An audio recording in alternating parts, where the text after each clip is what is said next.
Baker lectures is to remind everyone why it's called the Baker lecture. And there was a luminaire designer in Portland named Frederick Charles Baker who designed light fittings for many of the architects and many of the major buildings in Portland. And after his death, his family endowed the School of Architecture and Allied Arts with a fund to promote the education and research in lighting and lighting design and architecture.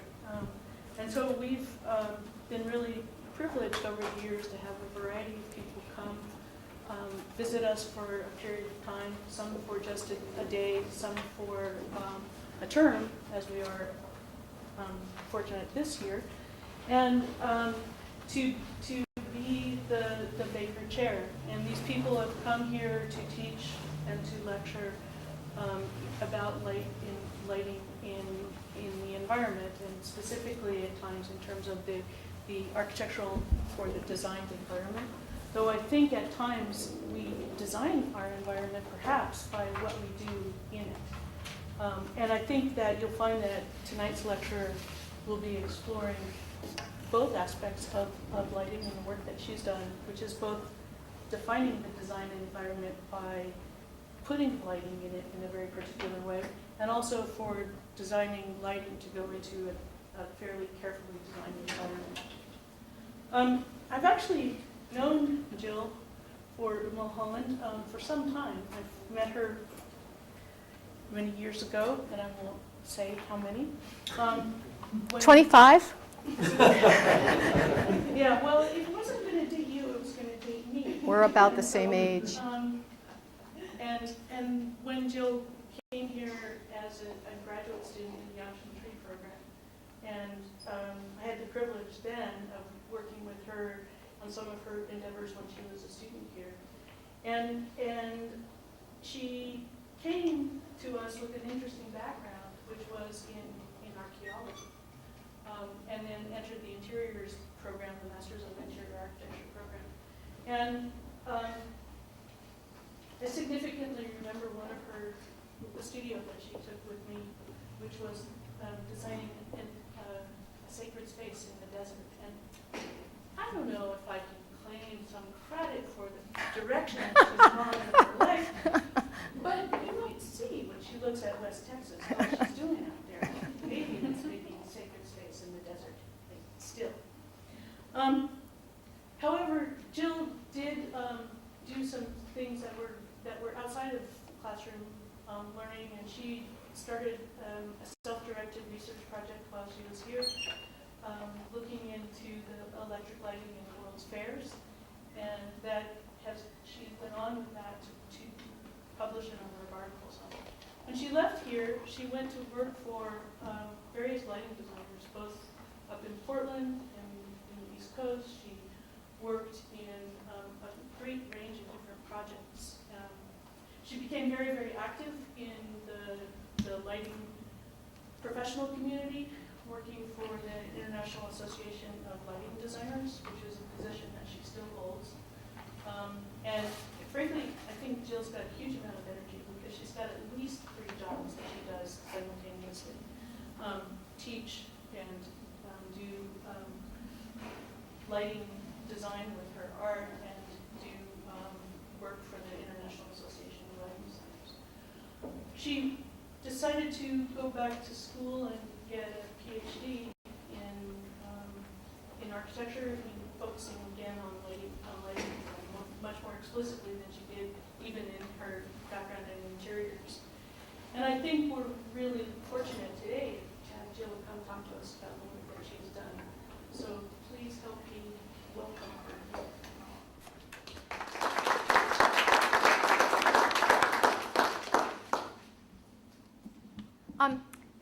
It's really nice to be in Eugene. Thank you all for coming. I have a lot of images, and I'm going to talk a lot. So I thought I would start and not engage your rational minds first thing. So I'm going to play this DVD. It's about 5 minutes long, and then I'm going to give you, there'll be a slideshow of all the different areas of light that I've worked in. Can everyone hear me okay? Okay.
So, I just showed you 2 of the 4 installations that I did for my dissertation, but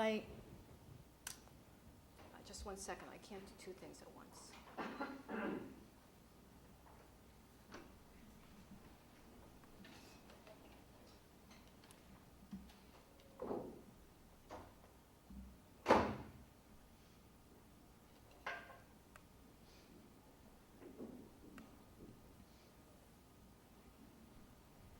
So those were 2 of the 4 case studies or installations that I did for my dissertation. And I simulated them because I couldn't light the wind turbines in West Texas.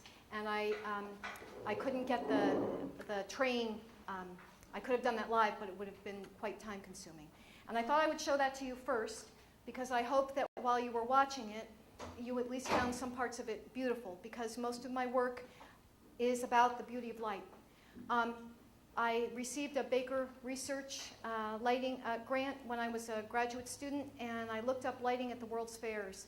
My background is in theatrical lighting and set design, and I knew how to light a stage, a theater, and that's a black box, and I knew how to light inside it, but I wanted to know how you lit the outside of the box, if you turn the box inside out. So I looked at World's Fairs. I looked at history, because I thought history could tell me why. And I looked at World's Fairs because they were cutting edge. And I found things like searchlights that were put on tops of buildings that were used like spotlights, and lines of incandescence. This is the 1893 Chicago World's Fair. Notice there's a fountain on this side and on this side that are illuminated. And so I'm just going to take you briefly through this work so you can see where it started. This was one of the searchlights that was on top of one of the manufacturer's building. Again, this is a painting with this searchlight, with the lines of incandescence, and again, here are the fountains. This is a postcard. I ended up with a huge collection of postcards where this work was recorded. They didn't quite know how to do light, how to illustrate light, so that's why these kind of white lines are here. I looked at the technology. This is the plan of the fountain that has the color wheels and how they were all connected. This is a section of the fountain. This is the top part where the water came out. This is this is a carbon arc projector, and you can see the color wheel in section here. This is the carbon arc projector. This is the color wheel.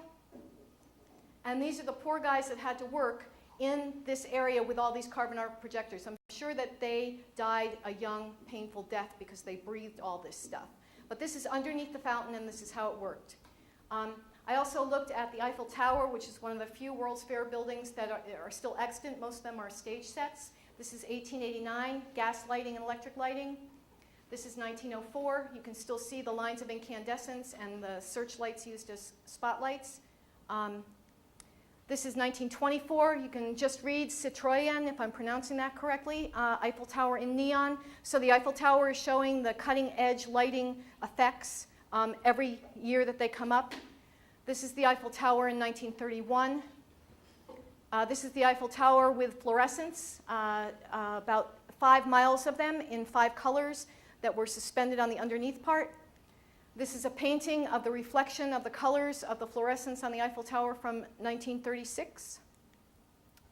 This is my favorite World's Fair. This is the 1915 San Francisco exposition.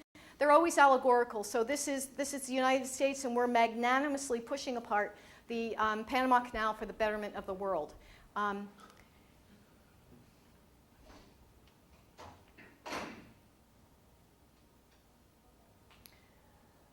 I've seen the courts and the buildings of the Panama Pacific Exposition illuminated at night.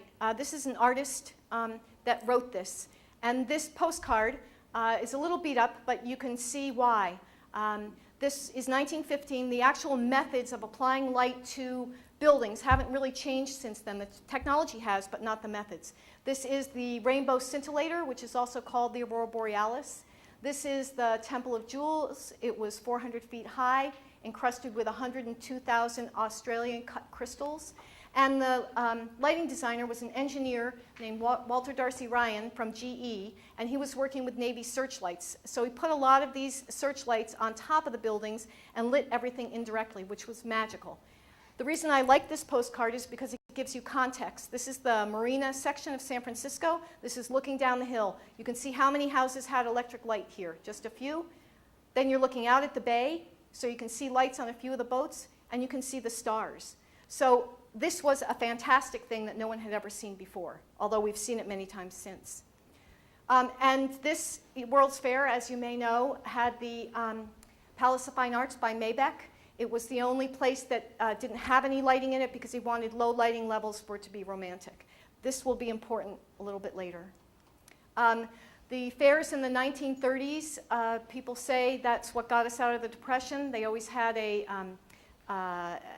carnival aspect to it, or spectacle. This is Billy Rose's Aquacade. Johnny Weissmuller and Esther Williams performed in pools there. You can see the Aurora Borealis is right behind here. This is Chicago in 1933, putting searchlights on top of the building and crossing them. We'll see that a little later. Here's a rainbow scintillator in the back.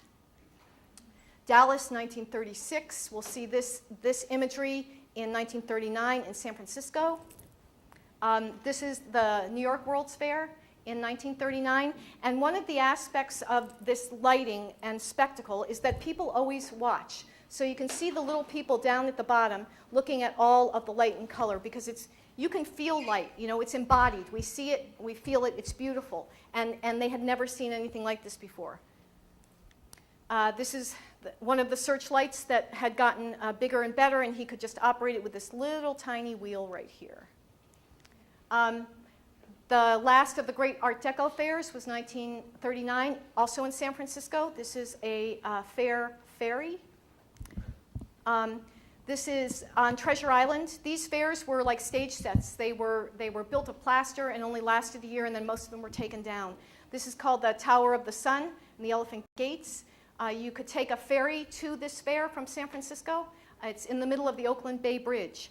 And this is the fair by night. This is the Tower of the Sun again. This is the Temple of the Moon. Here are the Elephant Gates here. And in the back, we'll see Pacifica. There's also the Temple of the Court of the Seven Seas that's over here. So this is Pacifica. In World's Fairs, the biggest is always the best. She's 80 feet tall. They had a hard time lighting her, and she's got these funny shadows over her eyebrows. To give you an idea of the scale, this is a workman on her shoulder. And she had this field of stars behind her that actually become voids. And they changed color. And there are people that get together in reunions that worked at this fair, and they talk about sitting in front of Pacifica and watching her change. This is the Court of the Seven Seas. They had black lights for the first time in this little area here. Here's the bow of the ship. Here are the lighting plans with the bow of the ship and the different lights that they used. They used set and theatrical lighting design to light these things. The Tower of the Sun was the most important. It was the tallest, and it was always the brightest.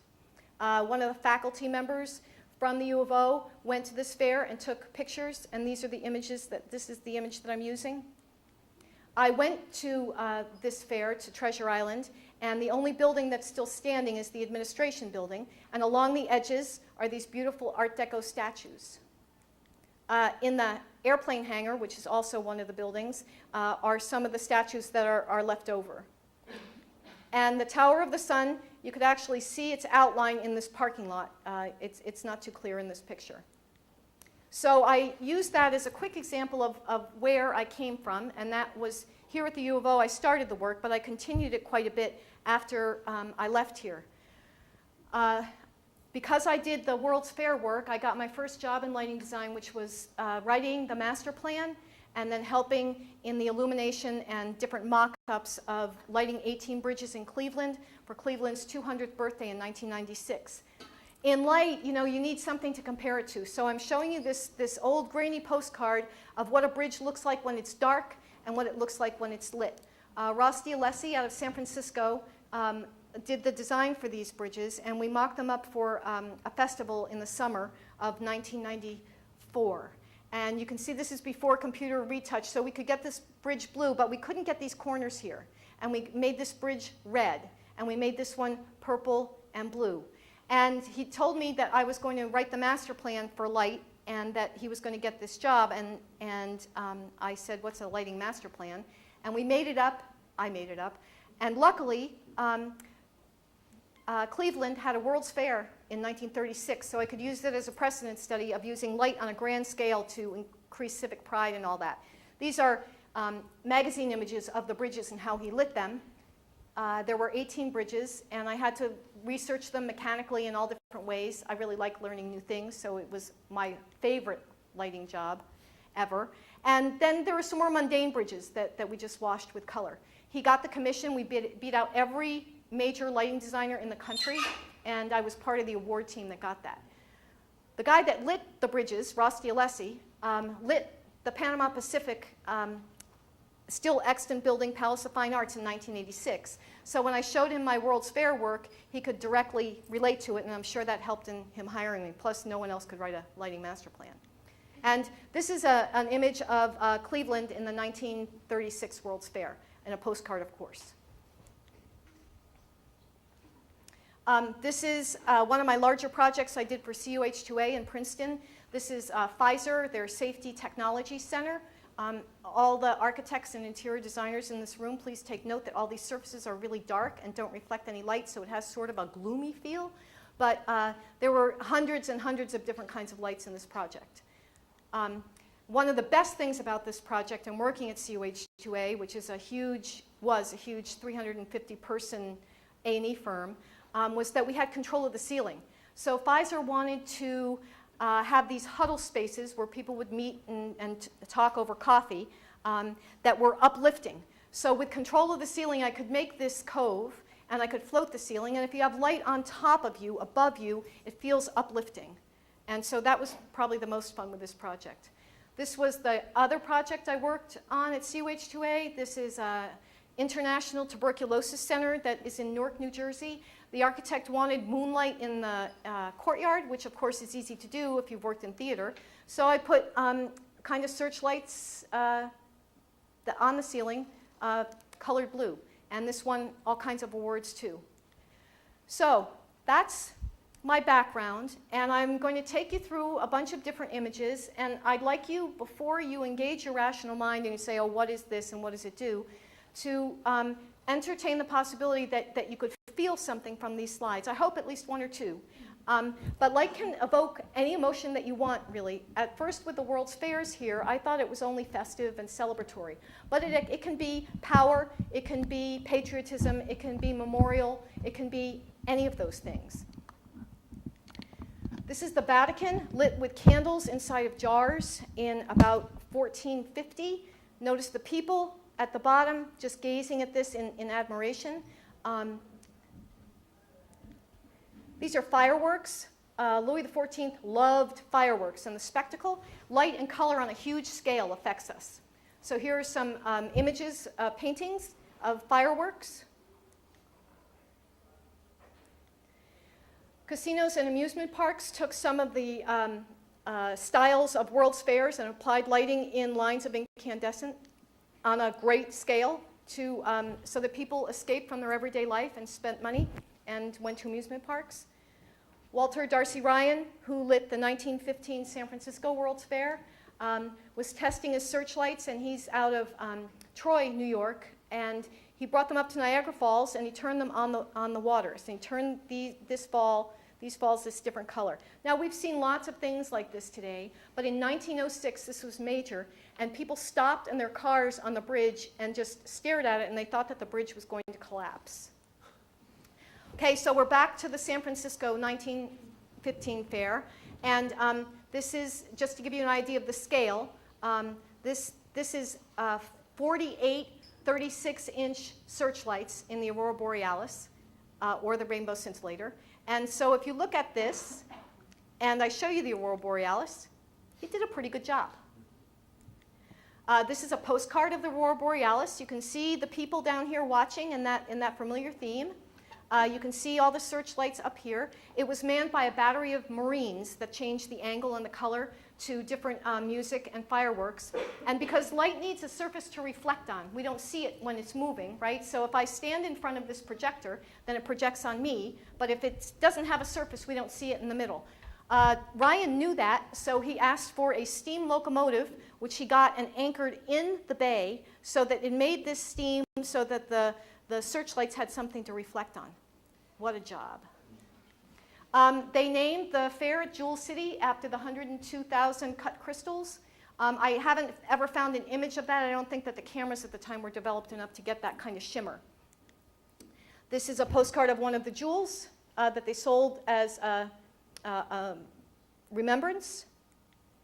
This is a workman happily putting on all these crystals that had to have sucked. And this is one of the crystals that came in 5 colors. And Ryan's family found me, and I went out and met them in California, and one of his granddaughters gave me one of these crystals. You can see there's a mirror behind there. So it actually took the light that came in through there and reflected it back out. This is Hitler and Speer in the Berlin Olympics in 1938. I thought that Speer was the lighting genius behind these things. Speer didn't know anything about light. He did what Hitler told him, and Hitler was trained in the theater. So he took all these searchlights and he crossed them in the middle as a way to show Berlin's rising star and the power of Germany.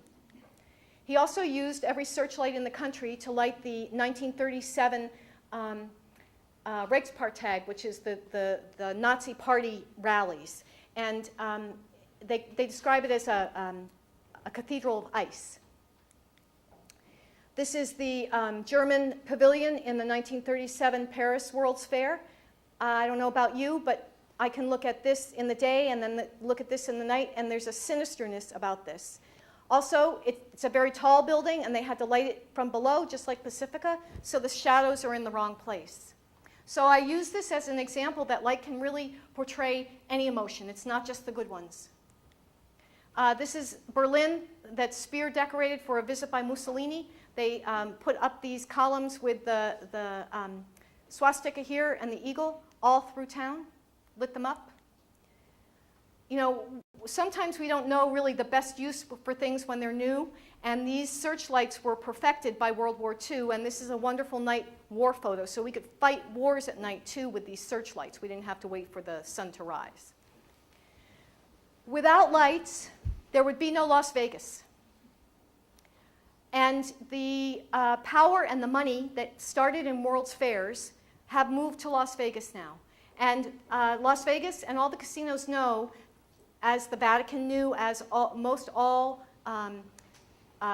places and power, people in power know, that if you can control the lights, you can control mood. During 9/11, the Empire State Building lights were left on like a big, giant nightlight, saying, it's okay. We're okay, we'll make it through this. The Empire State Building is also lit in different occasions, blue and white when the Yankees win the pennant, green for St. Patrick's Day, and you can see the World Trade Center tribute in 2 giant searchlights. So light can be patriotism, light can be memorial.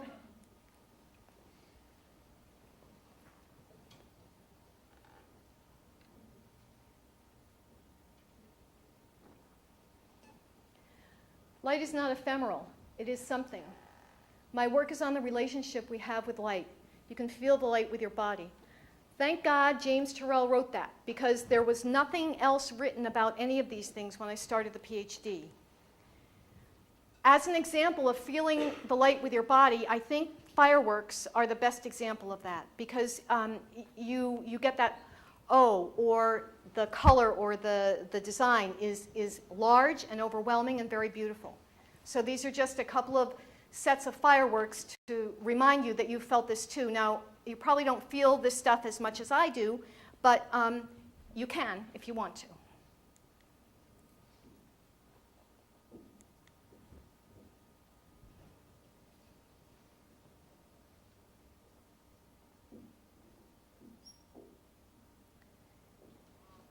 Before I didn't really look at the park, she said. I didn't see how beautiful it is. These gates, and there are millions of them, make me feel I will not look at the park the same way again. In 2005, Christo and Jean-Claude put these gates in Central Park. And if they had done it a few years earlier, my PhD would have been very, very much easier, because this is an example of design and art that goes into a place that makes people more aware of the place and can admire it or understand it in a different way. It lights up this gray, dreary New York City winter. It moves with the wind and the sun. They all move together. And of course, they reflect sunlight. So while I was doing the dissertation, I realized that light fell into 4 categories, and that's shadow, reflection, color, and glow. And these are the categories, the qualitative aspects of light that I believe elicit emotion. So light is always light itself as a 3-dimensional medium and the surface that it falls on. So this shadow of the wheel arches around this round cylinder. Without shadows, we wouldn't know about light. This iron is made aesthetically interesting because it's in different planes, and the shadow of the rack that it's in forms these stripes. The shadow of this ramada on the hammock strings is aesthetically interesting.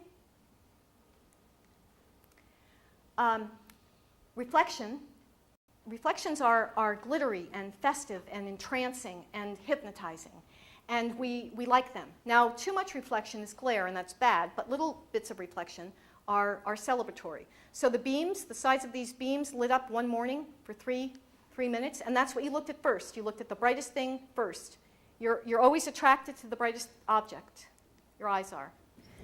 So this is another reflection. This is just a mesh cage in a wood shop, right? And this is concrete.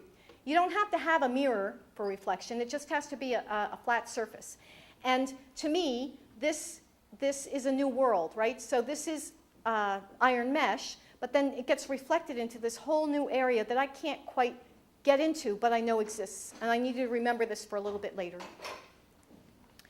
The best reflections ever happen in Chicago, a couple of blocks away from where I work for the IALD, on these building facades. And these are just glass windows that project these different patterns. I think it's Japanese calligraphy. And I wanted to tell the other people on the sidewalk in Chicago to look at these beautiful reflections, but I know they would have thought I was a nut. And so in the glittery, reflective kind of celebratory, entrancing reflection, I think that one of the strongest examples of that is light on the water. And so I'd like you to remember this for a little bit later, too.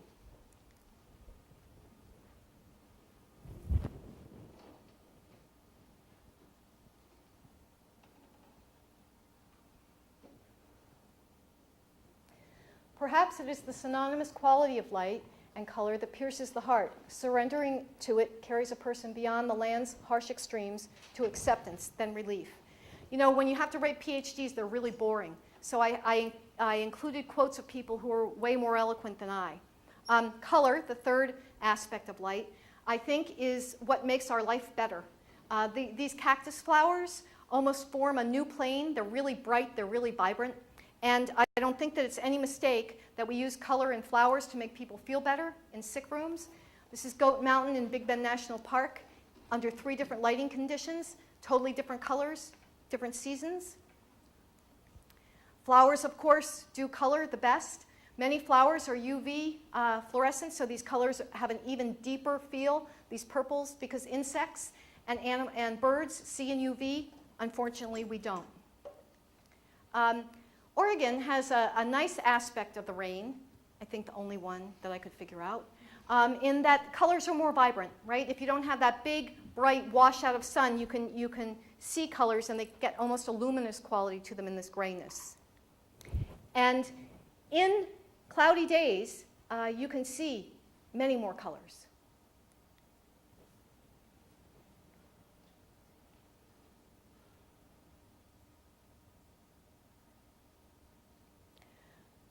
Blue was a good place to go, a country unto itself, transcendent and calm, and I would not have to talk to anyone.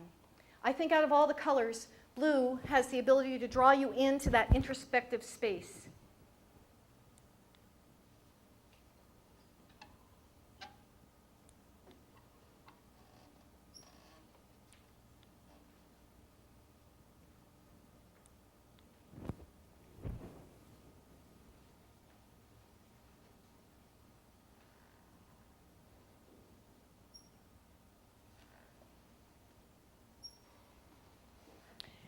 And if there were a mountain, the cloud would not touch its heart when it traveled over.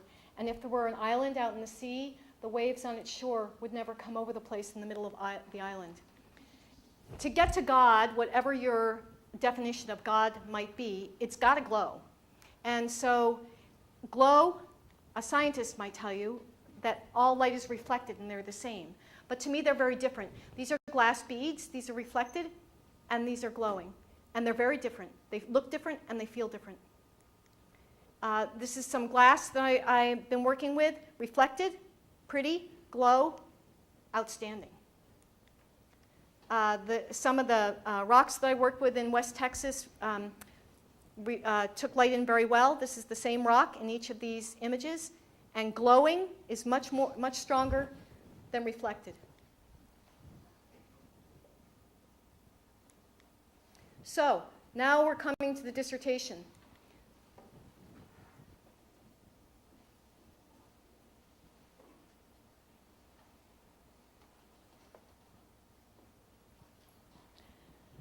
How our perceptions, as someone once said, are our only internal map of the world. How there are places that claim you and places that warn you away. How you can fall in love with the light. I combined light and place for my dissertation. The place was West Texas, which is this area right here. It's called the Big Bend section of Texas because the Rio Grande makes a big bend right there. Texas A&M is over here. It's about 9 hours away. It was one of the most beautiful places I had ever been. I did my field work in archaeology right around here, and that'll come up a little bit later. They're really not that far apart. A lot of edges in West Texas. The Chihuahuan Desert comes through. Here is that big bend. And the Rocky Mountains start down there too. Again, the Big Bend. This is the area that I did for the PhD. I did trains, as I showed you at the beginning. And I proposed lighting up the wind turbines. The turbines are up here. The trains go through here. The prehistoric artwork is right here. And then the installation I did temporarily in Big Bend National Park is here. The first aspect of place that I based my work on was geology. In Big Bend National Park, these are all volcanic tuffs. So the geology is subtractive, like Michelangelo took away marble to get the Pietà. Instead of having a bunch of dirt and trees on this geology, you can actually see what it is. And these colors are the same combination all through the park, and so I got geology. Now, I understood geology before, but I really got what it meant, and it was very beautiful.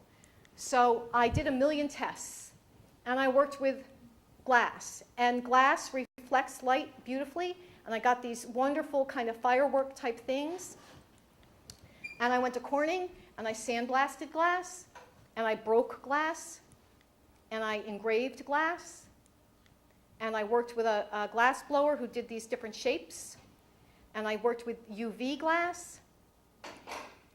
And I realized the glass was really heavy, and I had to carry all this stuff out into the desert, so I couldn't use glass. So then I worked with plastic.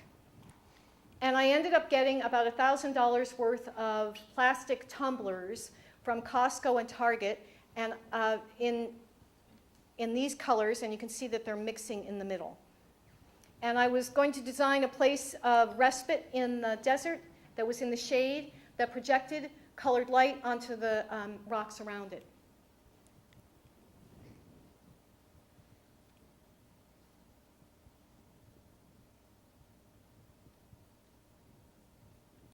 As if one has suddenly glimpsed the largeness, the emptiness of one's own soul, and come to terms with it, glorying at last in his open freedom. I think it might have had something to do with the 20 years in Oregon, and when I got to the light levels of West Texas, it was almost euphoric. It's beautiful out there, and everything was possibility and open, and yes.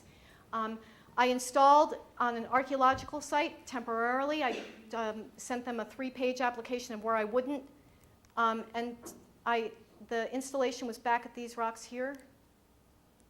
To give you an idea of the scale, this little white dot in the background is this big boulder here. And former students and friends of mine helped me. So we had 2 weeks in Big Bend where we put this stuff up. And my first inkling, a big duh, there's a lot of big duhs in PhDs. my first big duh was, you know, Jill, the glasses that you got at Sam's and Target and Costco, the colors have nothing to do with the palette of the West Texas desert. So luckily I had a lot of yellow and I blended them. It gets really hot out here. We couldn't work if it was too hot, but it was usually around 90 or 100 degrees during the day. We had to pack all these glasses out 4 miles either way. I was interested in these glasses because of these reflections that they would put here. So I blended them with lots of yellow. I made geologic layers. I assembled them on rebar, put them in a roof. I included blue glass as a blue glowing introspective aspect. And I wanted a place where you could go inward, which is what the blue glass would do, and this would be illuminated by different holes in the roof at different times of the day, with a focus that made you go outside yourself. So this is the 1,700-foot cut of the Santa Elena Canyon. You notice that it's really overcast. It got overcast, and I was going to video this, and it turns out I had 20 minutes of partial sunlight. So you can see that I did get some of the reflections that I wanted. And these are the close-up of the reflections. This is on the partial sun day, and I put this in because this is usually how bright it is out there. I was in the middle of this, and I said, like, I can't believe you did all this work and all this effort, and all you got was like kind of a slanted roof. And about 2 weeks later, I said, oh my God, I can't believe you pulled that off. So while I was working there, I found this thing that I believe is a rock that was used for signaling, like mirror signals. And I recognized it because I was designing something similar to this. And there was this flat edge up in the rocks. And I need to remember this for a little bit longer, a little while later. And this was, remember, I was on an archaeological site, a big one, a big old one, but it's never been excavated. That's a side view. So here's the top part. You can see that there's rocks under here to make it on an angle. And this is selenite, which has physical properties like mica, so it's flat, so it reflects. This is the road trip part of the PhD. These are rhythms of things that are on the road that I painted and the road going through. I needed something that would combine all of these different case studies all together. So I got this reflective signage like in stop signs, and I started assembling it in different ways, but it was really flat and really bright. And when I tested it in the wind, it all got destroyed in less than 4 hours. So this is a picture of this stuff from a quarter mile away. It's really, really bright. And that's when I realized that I could use little pieces. So I started doing tests. This is a nighttime picture of these pieces on netting. You can see them up here. Then I plotted out a 5-mile track with different stops along the way. And this is what you saw with the headlights of your car. So as you're going towards it, it would go boom, bright, and then it would fade out. This was the best one. And I put 1/2-inch long, 3-inch wide pieces on old weeds that blew in the wind. 75 feet across mural, you would turn around and it would be illuminated, boom. In darkness, there's no depth. And I floated this on a lake. These are the balls, and I attached it to these balls, and they moved with the waves. So you saw the trains and the 3 cultures. I was interested in the space between the trains and talking about the 3 cultures that lived there: Anglo, Hispanic, and Native American.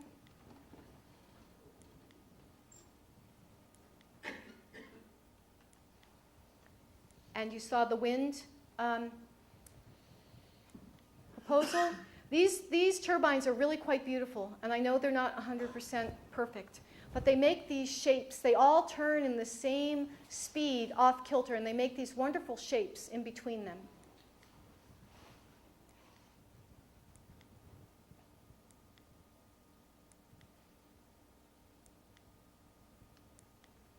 I went up to Alaska and I lit ice sculptures 2 winters in a row. That was fun. Of course, being that I lived in Eugene for so long and I had a bad attitude about whales and unicorns. This is the only picture that turned out well. I made end tables out of these bowling balls that I carried around for 15 years. The prototype had a lighting component in it, but these did not. And then I started working with reflections. And the work I'm doing now is all with colored reflections.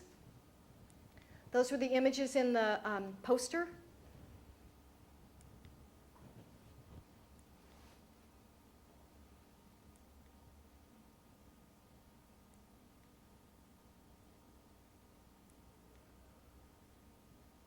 So this is all reflected light. And I just started this work in the last year.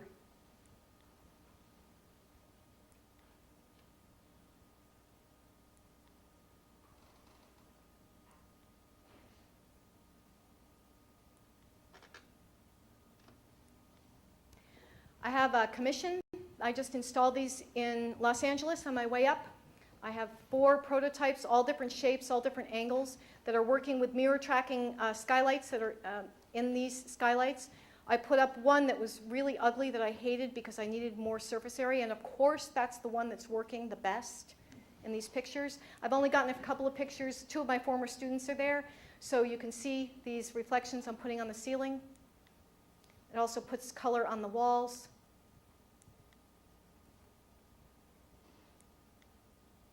And I'm exploring UV in color in some of my other work. So I have research back to this, this reflection, this rock signal. They found all kinds of signaling things all through the Southwest, and it's known that they did use, it's called line of sight signaling, but they've never found a rock. Again, remember these fat reflections from the water. And then I found a guy named Smithers in West Texas who took 10,000 pictures, and they're in a repository at UT Austin. And the Native Americans of that area that called themselves Hispanic, because then the Texas Rangers wouldn't kill them, signaled with mirrors. And this guy Smithers documented that. And so this is the guy, right? And so here's the light, and the reflection's getting fatter and fatter.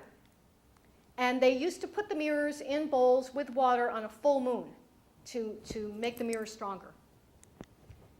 This is the guy, Smithers. He worked for the Army Signal Corps, and he also was a photographer. He built cameras.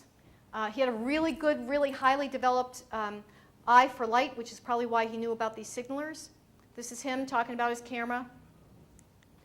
And this is him cataloging those 10,000 pictures. He also made these lamps, and I don't know if you've seen them in antique stores. I've always liked them, from the 50s. They're actually pictures of the West that go around these lamps that are like sewn with a whip stitch.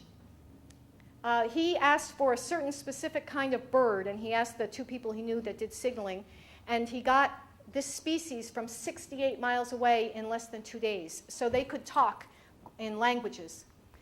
Here's an example of Smithers' eye. See these sabers? They're lit up, they're bright, they're almost on fire. This is full desert, but they're on exactly the right angle to catch the light, and he had this picture in his collection. The mirror signalers were also the curanderos, who were the native healers who knew all about the plants in the area, and they usually lived at the base of a hill. I think that's so they could run up these hills and signal to each other. The natives also used mirrors in dancing. These are Smithers' pictures. This is the Marichin in Mexico. Then I remembered that all my work in the Maya, for the Mayan archaeology, they had tons of mirrors. Tezcatlipoca, one of their big gods, he's got a mirror here. He's got a mirror as a pectoral right here, and he has a mirror foot because the earth monster chomped it. So then I started looking at mirrors. Oh, and this is Smithers again. This is headdresses, mirrors and headdresses in Mexican dances.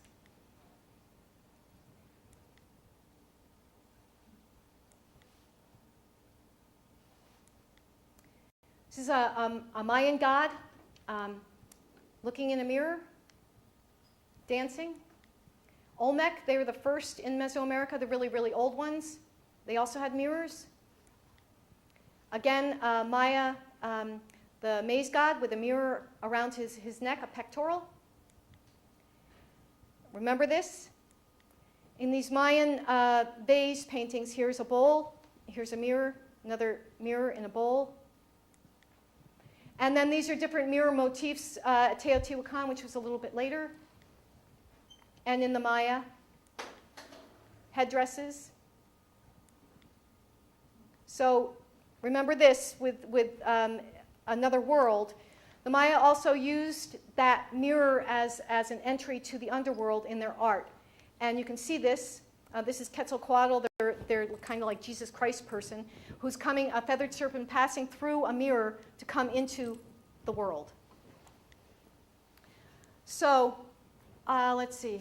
I've talked for a long time. I have student projects.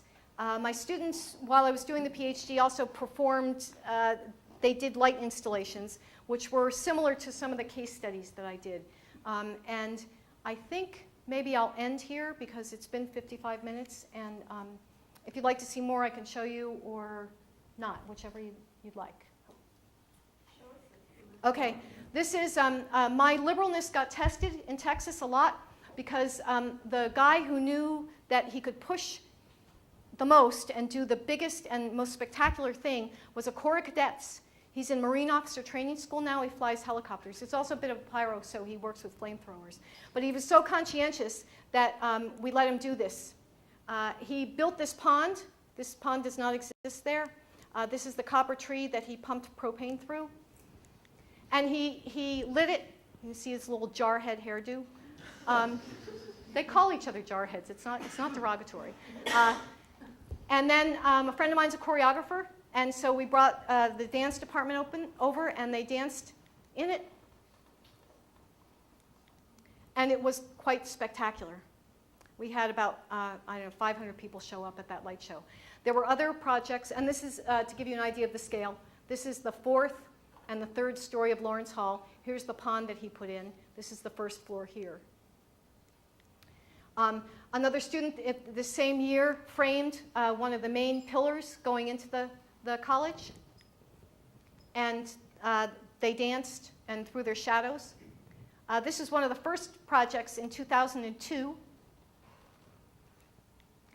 This is one drop of water that's projected onto a big surface. And the same thing happened each time. You would get these same things. It was like this water was dancing in reflection. This is fishing line. Fish see in UV, and so this is a UV project. This was a room that was probably 15 by 15 feet, but you could enter it and walk around this fishing line. Straws, they're also UV fluorescent, in a kind of chandelier. These are tubes of light with colored lights at the ends that mix in the middle when they're spun. Another kind of light tube. Shadows, you can see her waist right here and how big this is. This is in front of the front entrance, so people went in and out through this, and their shadows were projected on these planes. Very talented student wanted to learn about fiber optics and casting, which he did. And I asked him what he thought, and he said, you should never cast your own body parts. He lost a few fingers up here. We have a 4-story space on the edge of the stairs at the 4 corners of the building. So this is a series of projects that were designed for this place. They did it much differently. Balloons. Now you can get LEDs in balloons, but you couldn't then. Reflection. Watery reflection from a business major. This is an edge lighting study. Color mixing and shadow. The most clean-cut guy in the whole world said, Jill, could I do the Bates Motel? I said, sure, Kevin. So he did. And about 2 days before the review, he said, Jill, could I make it blood in the bathtub? I said, sure, Kevin, as long as you got the light right. So he had the light coming out of the shower head, and he projected this in the back. His mother came and was mortified and wouldn't even look me in the eye because I had encouraged her son to do this, but his father was like on the floor laughing. This is a UV chandelier, and this student made all different palettes, all different shades of color with things that fluoresced in UV. This is one of the, you can see the whole area. You can see one project here, another here, and another here. This is the main entrance into the architecture college happens on the first floor. The ground floor is down here. This was a light and sound project that was done with LEDs that were sequenced. Projections, you can see the little gingerbread man here, projected here to give you an idea of the scale. This is a doorway right here. This is probably about, I don't know, 40 or 50 feet. These are usually, not always, but often first or second year students that are doing this work. These are a different projection of like 600 slides and colors on a wall all through the night. This is EL light, 3 dimensions. This is about 40 feet high, water, LEDs. This is the daylight. You can see just the plexiglass here. Harry Potter. This is actually about 20 feet long. It's a bent perspective that goes up. Feathers and reflection. And a monster spoof from the 1950s. Okay, this has been an hour, so I think that's enough. Do you have any questions? We'll stop in a better one here.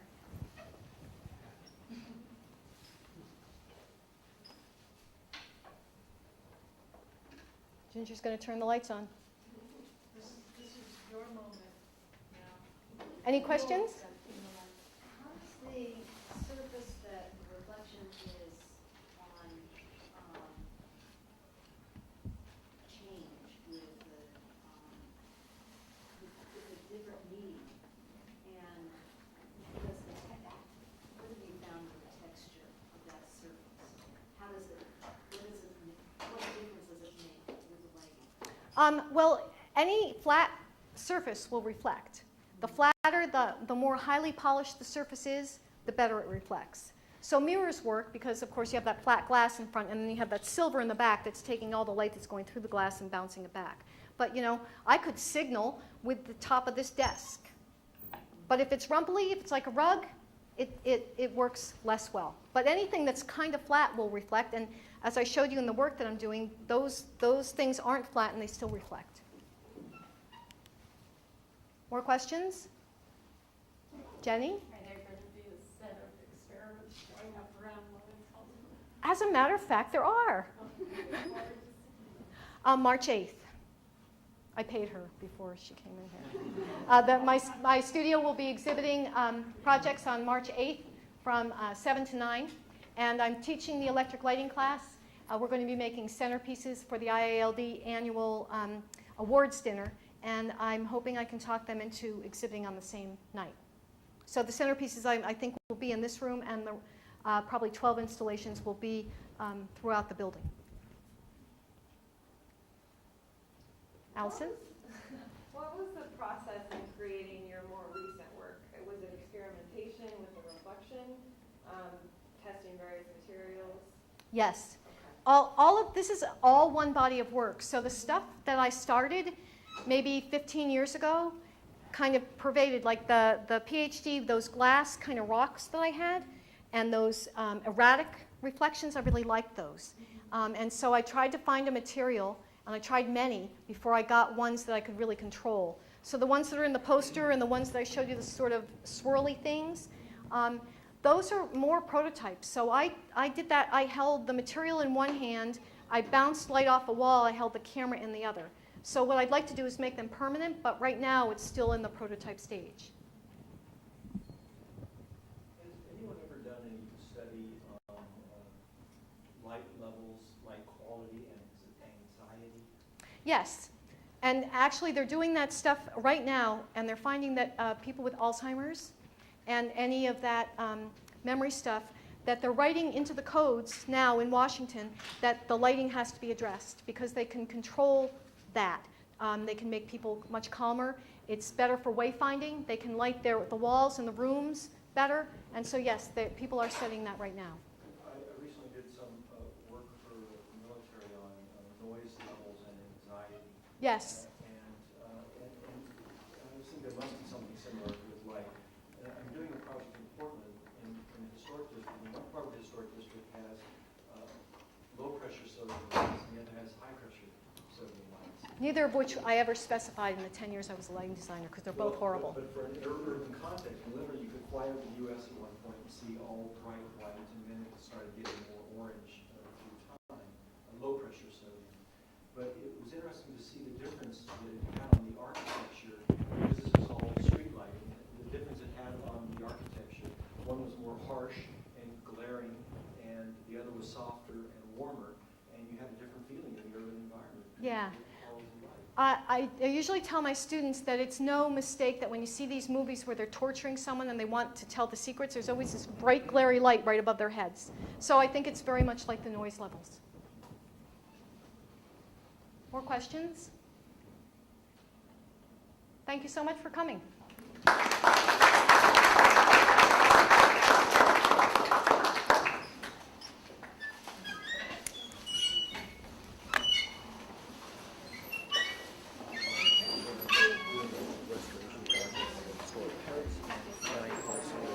Real estate agent. And he said, well, this room we're going to do is where we do final contract close.